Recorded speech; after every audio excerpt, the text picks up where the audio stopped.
आइए, प्रणाम। बैठ जाइए, कंफर्टेबल बैठ जाइए, रिलैक्स हो जाइए। अंजलि, यस। आपने संविधान तो कुछ पढ़ा ही होगा। संविधान में एक है जनतांत्रिक विकेंद्रीकरण, डेमोक्रेटिक डिसेंट्रलाइजेशन। जी ये आपने सुना है? इसके लिए संविधान में क्या प्रावधान है? सर, इसके लिए संविधान के आर्टिकल 39 आर्टिकल का नंबर बताना जरूरी नहीं है, बताइए क्या 38 में प्रावधान है। दिया गया कि भारत के जो भी संसाधन है उसका विकेंद्रीकरण किया जाएगा। वो एक जगह केंद्रीकृत नहीं होगा और सभी वर्गों में विकेंद्रीकृत होगा। इसके लिए कुछ संस्थाएं कायम की गई हैं डेमोक्रेटिक डिसेंट्रलाइजेशन के लिए। भारत संविधान के थ्रू कुछ संस्थाएं बनाई गई है कि इसके निचले तबके तक प्रशासन पहुंचे। क्या कुछ संस्थाएं बनाई गई है, कोई जानकारी है? पंचायती राज सुना है, उसी को डिसेंट्रलाइजेशन कह रहे थे। अब बताइए पंचायती राज की क्या क्या संस्थाएं हैं? सर, पंचायती राज में पंचायत समिति, जिला परिषद और ग्राम पंचायत, ये सब। पंचायत समिति कहाँ कार्य करती है? सर, पंचायत समिति प्रखंड स्तर पर कार्य। Very nice, very nice, very good, very good. अच्छा, ये बताइए कि इनको आप तो इन्फोर्समेंट सब इंस्पेक्टर हैं, ट्रांसपोर्ट वाले में काम करती होंगी, है ना? ये हाई सिक्योरिटी रजिस्ट्रेशन प्लेट क्या चीज है, इसके बारे में कुछ बताएंगे? बताइए, आपके डिपार्टमेंट से संबंधित चीज है। सर, ये HRSP नंबर प्लेट मिलता है, जिसपे जो है सरकार द्वारा ये जारी किया जाता है।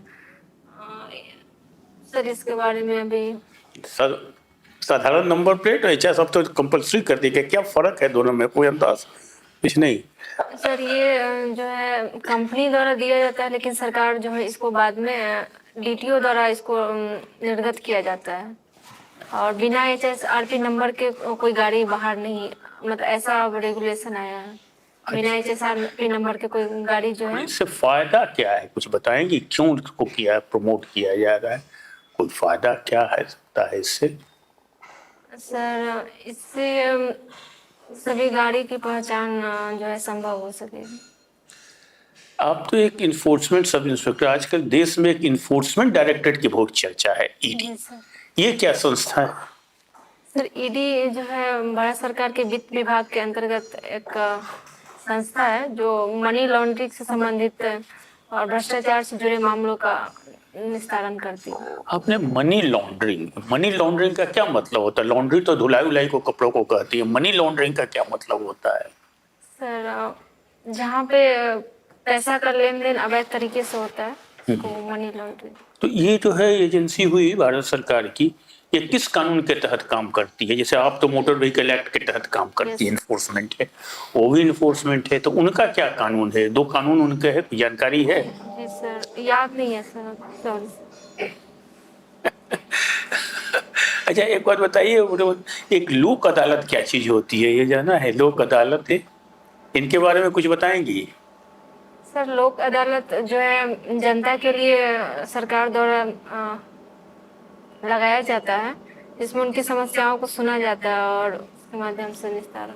ठीक, सत्य। ठीक है अंजलि, मुझे ये बताइए कि ग्रेजुएशन कब किया आपने? सर, 2018 में। उसके बाद से क्या कर रही है? सर, 2020 तक मैंने BEd किया और फिर कंपटीशन सिविल सर्विसेज। BEd क्यों की जब इधर आना ही था?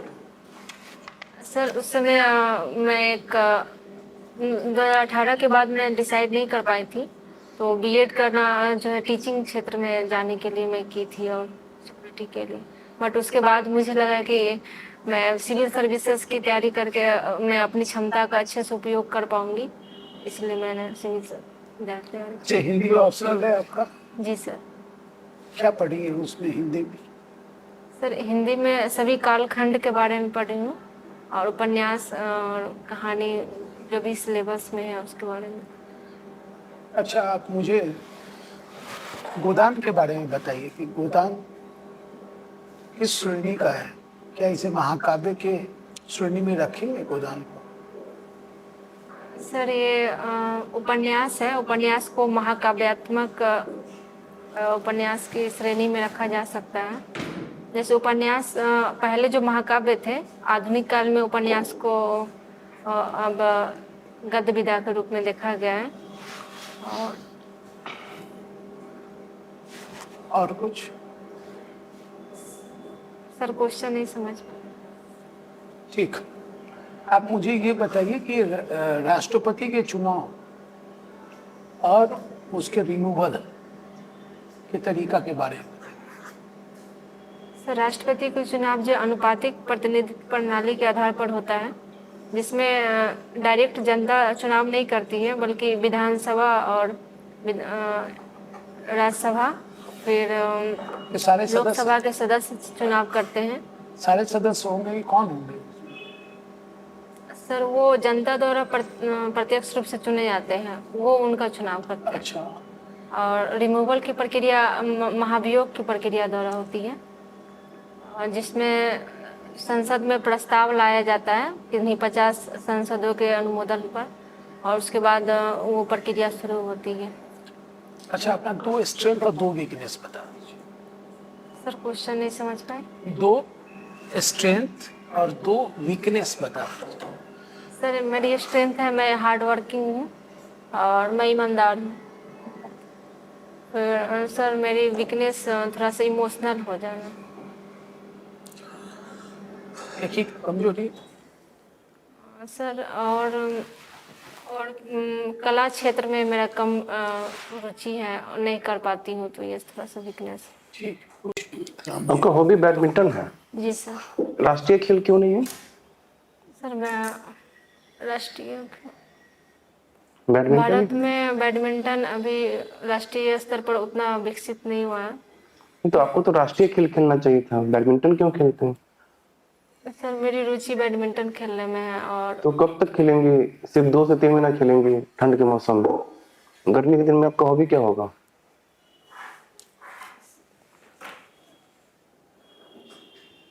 और सर ठीक है। वैशाली से आप हैं? जी सर। वैशाली का क्या इतिहास है? तो वैशाली लोकतंत्र की जननी है, और वहाँ महात्मा बुद्ध के कर्म भूमि के रूप में है, और महावीर का जन्म स्थल है। लेकिन मुझे लगता है कि बिहार सरकार का उस पर कोई ध्यान ही नहीं है। आपका क्या इस पर राय है?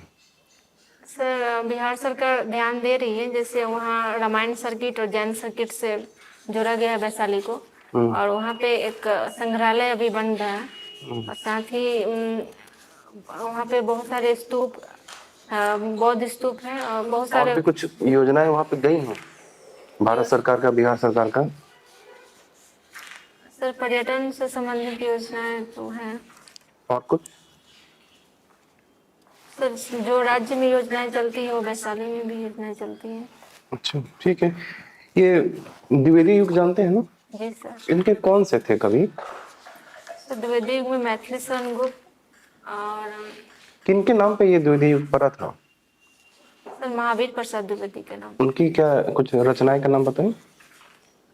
सर रचनाएं में उनका ज़्यादा योगदान नहीं है, बट उन्होंने सरस्वती पत्रिका का जो है सरस्वती पत्रिका चलाए थे, और साथ ही उन्होंने हिंदी व्याकरण में भी जो उनका हिंदी साहित्य के हिंदी भाषा में भी उनका प्रमुख योगदान है। ठीक है। जो विधवा विवाह था, इनके लिए कोई कवि थे जिन्होंने आवाज उठाया? सर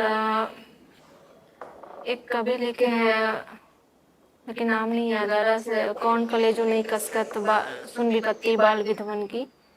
ठीक है। बिहार में कितने भाषाएं हैं? सर भाषाएं 3 भाषा। 3 कौन कौन कौन? हिंदी, अंग्रेजी, मैथिली और उर्दू? उर्दू भी है सर। तो 4 हो गए। जी सर 4। और बोली जाने वाली भाषा?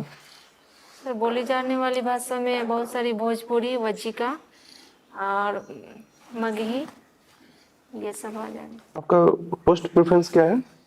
सर बीएस, बीएस, फिर बीटीएस, और फिर उसके बाद बीईएस। इसके बाद?